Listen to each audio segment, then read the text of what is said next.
사도행전 제15장입니다. 사도행전 제15장 1절부터 11절까지의 말씀입니다.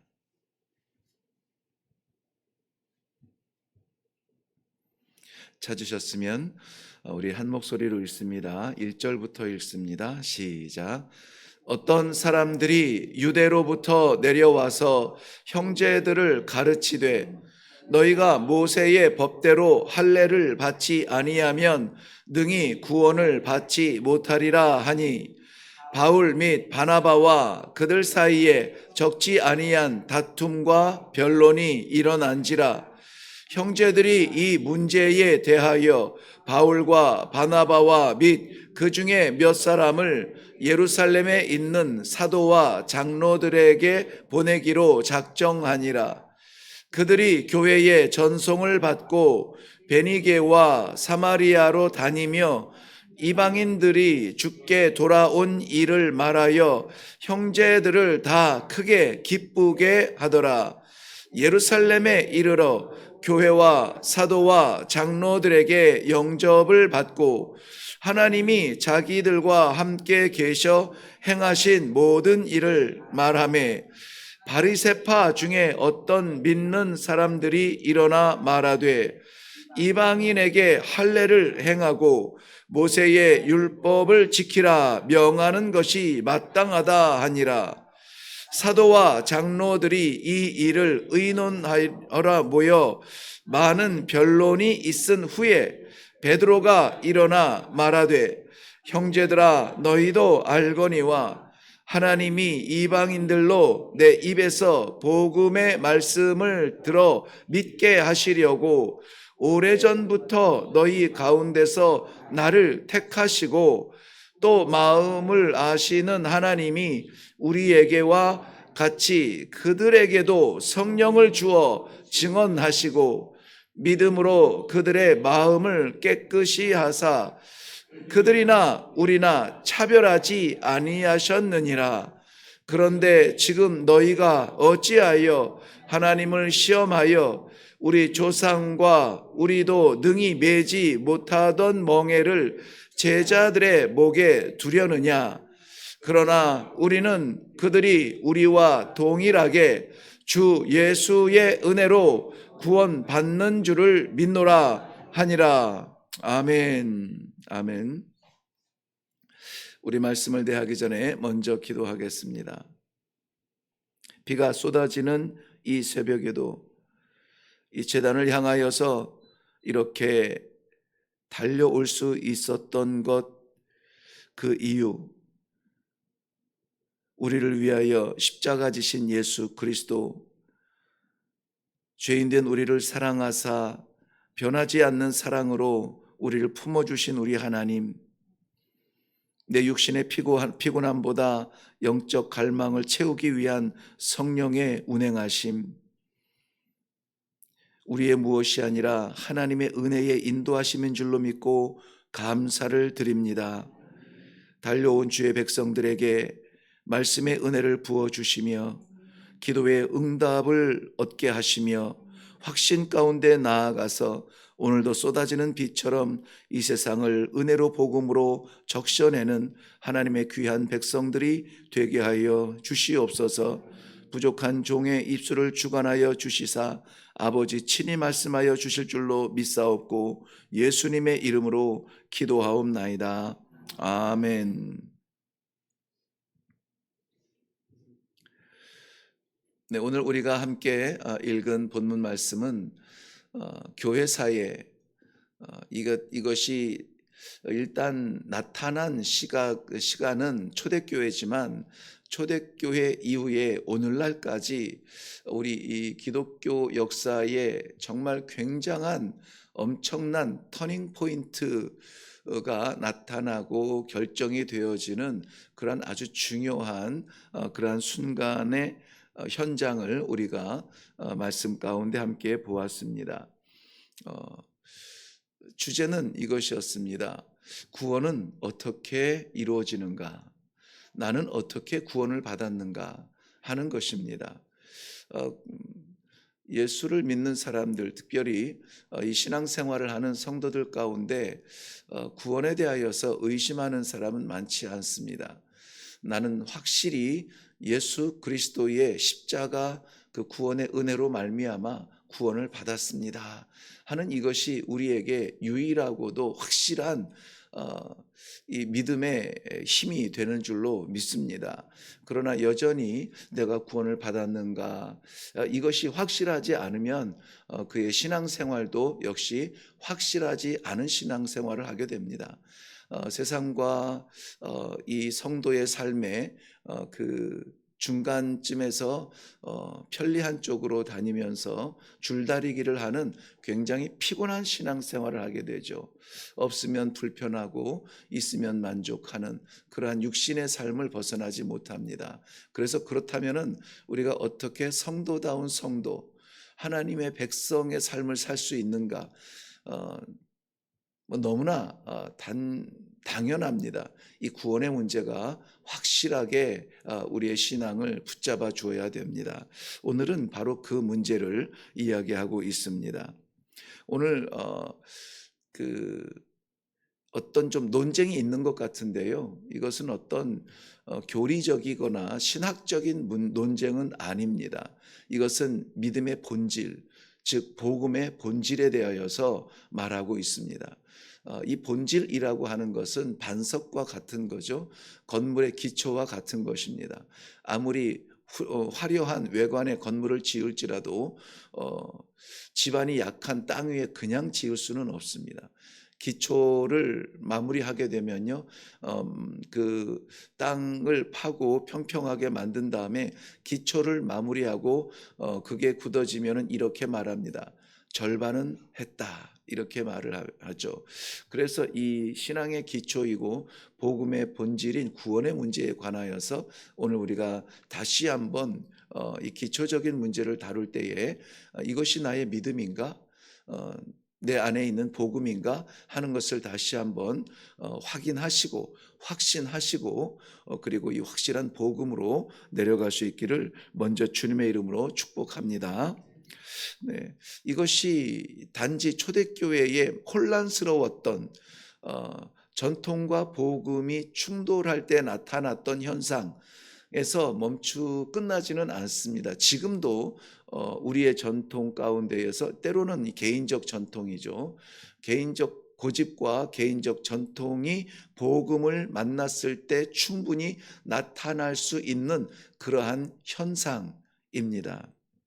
현상은 아이디어가 아닌 것이죠. 우리가 실제적으로 만나는 그러한 충돌이라는 것입니다. 오늘 1절 말씀에 보면은 어떤 사람들이 유대로부터 내려와서 형제들을 가르치되 뭐라고 가르치냐면 너희가 모세의 법대로 할례를 받지 아니하면 능히 구원을 받지 못하리라. 다시 말씀드리면 이방인 교회에서 이 성령의 역사가 나타나고 이방인들도 이 예수를 그리스도라 고백하며 믿음의 공동체가 생겨나가 확장되는 것을 예루살렘 교회가 듣고 나서 이것을 이제 감시라고 하기보다는 좀 더 확실하게 하기 위해서 예루살렘에서 몇몇 유대인들이 옵니다. 유대인들이 와서 이 안디옥 교회의 복음의 확장과 또 그 복음의 어떤 확신 이런 것들을 바라볼 때에 오늘 본문 말씀에는 저들이 가르친다라는 말이 나와요. 가르친다, 교육하는데요. 그들이 교육하는 말은 중심은 무엇이냐면은 너희가 아무리 이 믿음의 공동체라고 하는 이러한 기쁨 가운데 살아가는 것 같지만 그래도 우리는 본질적으로 모세의 율법과 할례를 받지 아니하면 능히 아무라도 구원을 받을 수 없다. 이것이 전통이다라고 말하는 것입니다. 우리가 지켜온 우리의 전통, 개인이 붙잡아온 개인의 어떤 전통, 이런 것들이 복음을 만났을 때에 우리는 과연 어떤 결단을 하게 될 것인가에 대한 고민이 오늘 나오게 되는 것입니다. 이 유대인들의 전통과 그 신앙의 본질은 창세기 17장에 나오는 하나님께서 아브라함과 맺었던 그 할례의 언약이죠. 그래서 아브라함의 언약이라고 하기도 하고 그 할례를 통한 하나님의 백성의 구별됨이라고 하는 것에 대하여서 언약을 맺게 되는데요. 이것은 표징적으로 그 표시, 일종의 표시인 것이죠.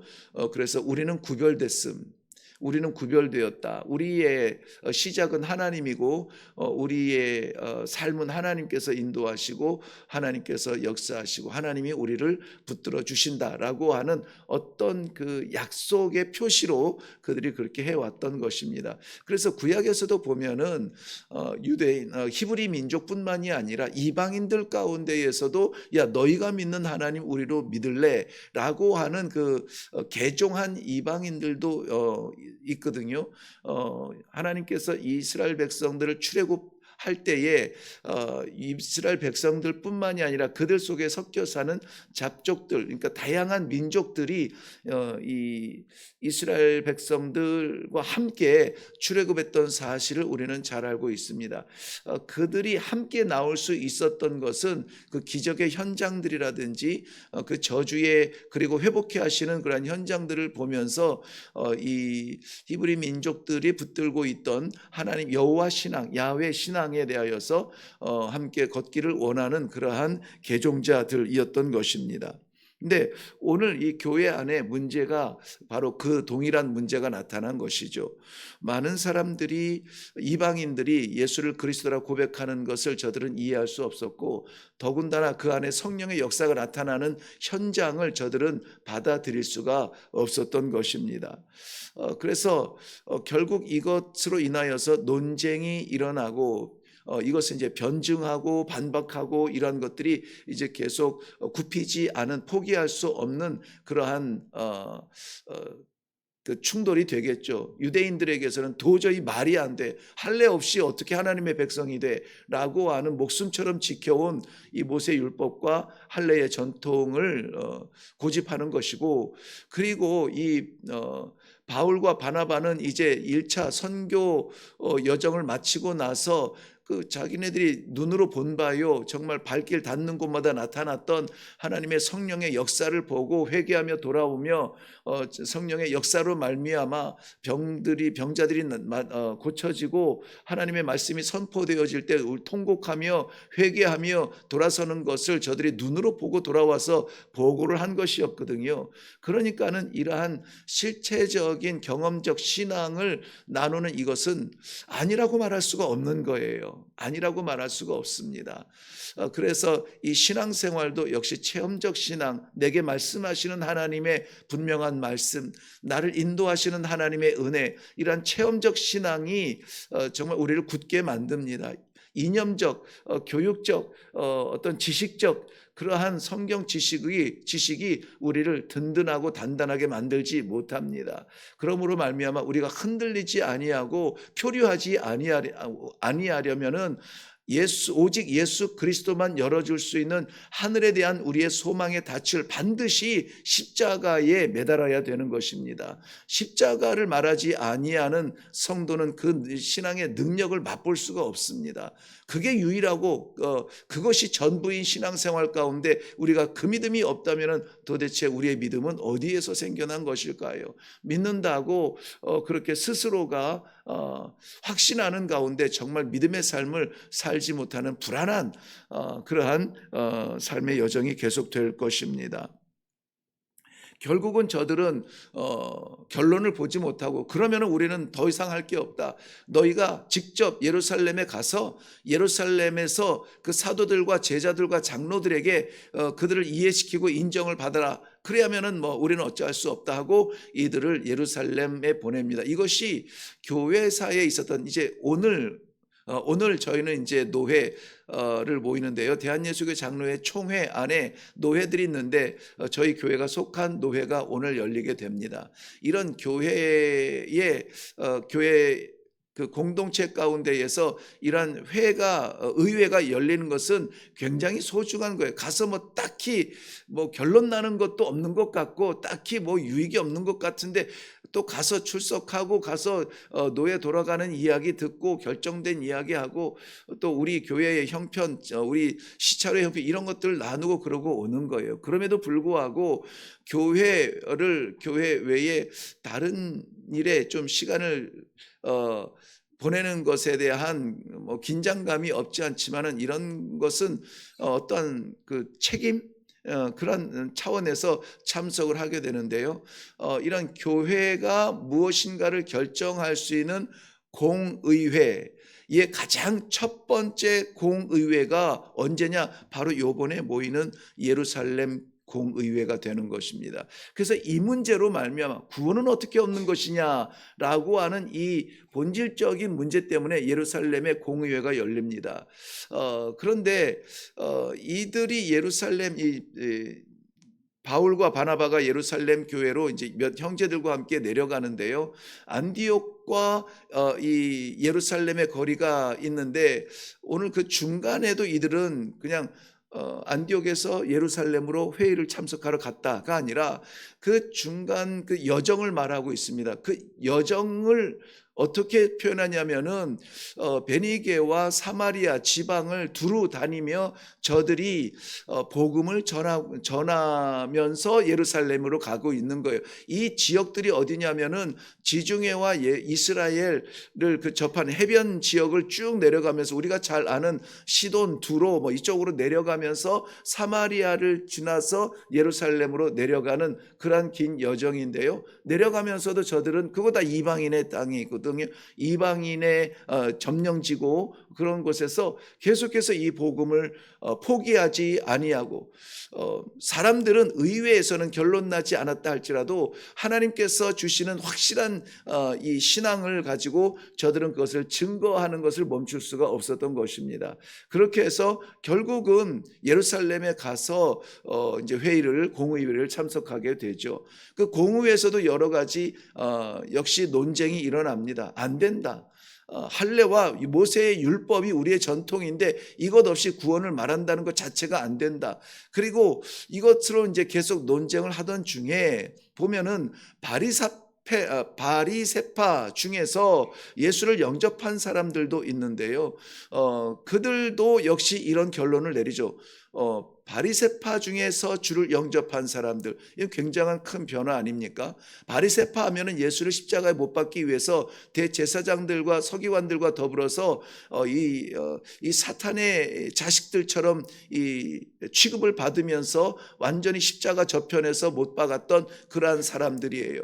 전통을 지키기 위해서 저들의 긴 가운을 포기하지 않았고 그것으로 인해서 종교적 지도자로 자처하며 그렇게 살아왔던 그러한 사람들의, 그런데 그들 중에 어떤 사람이 있다고요? 예수를 그리스도라 영접한 그러한 사람들이 있다는 거예요.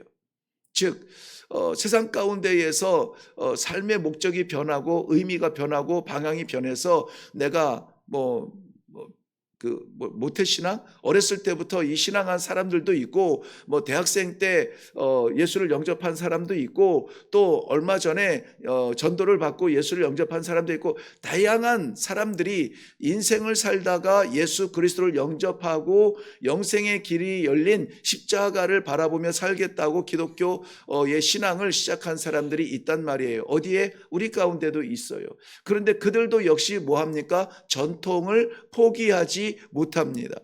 그들도 와서 예배를 드리고 그들도 이 신앙의 모습을 가지고 있지만은 그들도 역시 자기의 전통, 개인의 전통을 포기하지 못하고 세상에서 살아오던 그 전통을 내려놓지 못하고 이중적 생활을 하고 있는 것입니다. 이중적이라 생활을 한다고 저들이 그렇게 겉으로 나타나지는 않겠죠. 기도 모임에 참석하고 예배에 참석하고 성찬에 참석하고 예수를 그리스도라 찬양하는 모임에 참석하겠죠. 그런데 어떻다고요? 전통을 포기하지 않는 사람들이 뭐라고 결정을 내립니까? 다 좋아, 다 좋은데 저들에게 할례를 받으라고 말하는 것을 막는 것은 말이 안 된다. 결국은 어떻게 돼요? 포기하지 못하는 전통을 내려놓지 못하는 것입니다. 그러한 가운데에서 이 사도 베드로의 역할이 굉장히 두드러지게 나타나는데요. 사도 베드로가 그 예루살렘 공의회에 일어나서 말합니다. 형제들이여, 우리가 다 알고 나도 보고한 바 있으며 그 역사가 나타난 것을 내 눈으로 보았고 당신들이 들은 바요. 오래전에 하나님께서 인도하여 주셔서 먹지 못할 것을 깨끗게 하신 하나님의 지경을 나는 갔었고, 또 그 백성들 이방인들 그들 가정 속에서 예비된 사람들을 만났고 그들에게 예수 그리스도의 복음을 전할 때에 저들이 회개하며 눈물로 자기 자신을 하나님 앞에 내어드리며 성령의 역사가 나타나는 것을 내가 보았고, 저들을 하나님의 이 역사를 그리하여서 세례를 주는 일을 내가 거부할 수 없었고 멈출 수가 없어. 나도 세례를 주었어 라고 말하게 되는 것입니다. 그리고 오늘 결론적으로 나오는 말씀이 11절이죠. 우리는 그들이 우리와 동일하게 주 예수의 은혜로 구원 받는 줄을 믿노라. 주 예수로 말미암아 구원을 받는 줄을 믿노라 하는 이 믿음, 이 선포가 예루살렘 공의회에 선포가 되어지면서 오늘날까지 그것이 지켜지는 거예요. 우리가 구원을 받기 위해서 예배를 드리고 구원을 받기 위해서 헌신을 하고 구원을 받기 위해서 무언가 신앙생활 잘하고 착실하게 해야 되고 구역에 참석하고 봉사하고 전도하며 선교해야 되는 거 아닌가, 이런 책임감에 아래서 하는 것이 아니라 이미 구원받은 은혜에 감격하여 우리를 구원하신 예수 그리스도의 십자가를 바라보며 우리에게 영원한 생명을 주셨으니 이 조각 같은 인생의 인생의 목적이 있는 것이 아니라 의미를 두는 것이 아니라 어떻게 하면 이 조각이라도 하나님 보시기에 반짝이는 보석처럼 별처럼 빛날 수 있을까, 그것을 이루기 위하여서 우리는 기도하는 것이며 우리는 예배 드리는 것이며 우리 자신의 삶을 신앙인으로 바쳐 드리는 것입니다. 이것이 우리의 예배고 이 새벽제단은 그렇게 되기를 바랍니다. 오늘도 그러므로 말미암아 우리의 전통, 나의 전통이 깨어지더라도 주의 은혜의 복음에 사로잡힌 바 구원받은 백성으로 이 하루를 살아갈 때에 세상의 불평스러운 것, 우리가 불쌍히 여기며 기도해야 될 것들로, 세상의 원수 같은 사람들 우리가 사랑하며 구원을 위하여서 외쳐야 될, 복음을 나누어져야 될 사람들, 이 작은 몸뚱아리 움직이는 곳마다 아버지의 영광이 나타나며 예수 그리스도의 십자가가 빛나는 그러한 복음의 삶을 살 수 있도록 드려지는 귀한 하루가 되시기를 주님의 이름으로 축원합니다. 기도하겠습니다. 우리가 어떠해서 받은 구원이 아니라 무한하신 하나님의 사랑으로 독생하신 아들 예수 그리스도를 십자가에 못 박으심으로 말미암아 오늘도 이렇게 빗줄기를 뚫고 올라와서 주여 내 삶을 받아 주시옵소서, 이 작은 예배를 받아 주시옵소서, 나의 나됨이 다 무너지고 하나님의 은혜가 채워지는 귀한 성도의 삶이 되게 하여 주시옵소서. 기도하는 예배자로 서게 하시니 감사합니다. 누구든지 주의 이름을 부르는 자는 구원을 얻으리라 약속하시고 선포하신 우리 하나님 아버지의 구원의 은혜가 오늘도 예수 그리스도의 이름을 외치며 기도하며 간절하게 사모하는 주의 사랑하는 성도들의 삶 가운데 충만하게 채워 주시옵소서. 감사드리며 예수님의 이름으로 기도하옵나이다. 아멘. 네, 오늘 기도할 때에 이건 너무 본질적이고 그야말로 우리 기독교 복음의 신앙의 그리고 교리의 말씀의 기본이었죠. 어떻게 구원을 받지? 전통으로는 안 됩니다. 은혜로 되는 것입니다. 우리가 구원의 은혜를 다시 붙잡게 하여 주시옵소서. 에베소서 2장에 말씀하신 것처럼 너희가 그 은혜에 의하여 믿음으로 말미암아 구원을 받았나니라는 그 약속, 그 선포를 믿고 구원의 은혜를 인하여 감사합니다. 감사합니다. 구원의 삶을 살게 하여 주시옵소서. 은혜 안에 살게 하여 주시옵소서. 우리 기도하시고 우리가 형식적인 예배로 만족하지 아니하며 율법적인 행위로 끝나지 아니하고 은혜의 자유를 마음껏 누리며 감사하며 기쁘게 찬송하며 살아가는 삶이 되게 하여 주시옵소서. 가는 자리마다 가정이 되었든 직장이 됐든 파송하시는 자리마다 한숨 쉬는 자리가 아니라 찬송 나는 자리로 변화시켜 주시옵소서. 이 은혜의 복음을 담대하게 향기처럼 나타내며 오늘도 나누어주고 베풀어주며 구워주고 사랑하는 그러한 성도의 삶을 살게 하여 주시옵소서. 우리 하나님의 은혜를 사모하는 마음으로 기도하시고 또 나라와 민족을 위해서 기도하시고 선교를 위해서 기도해 주시면 감사하겠습니다. 우리 다 같이 기도하며 내려가겠습니다. 살아계신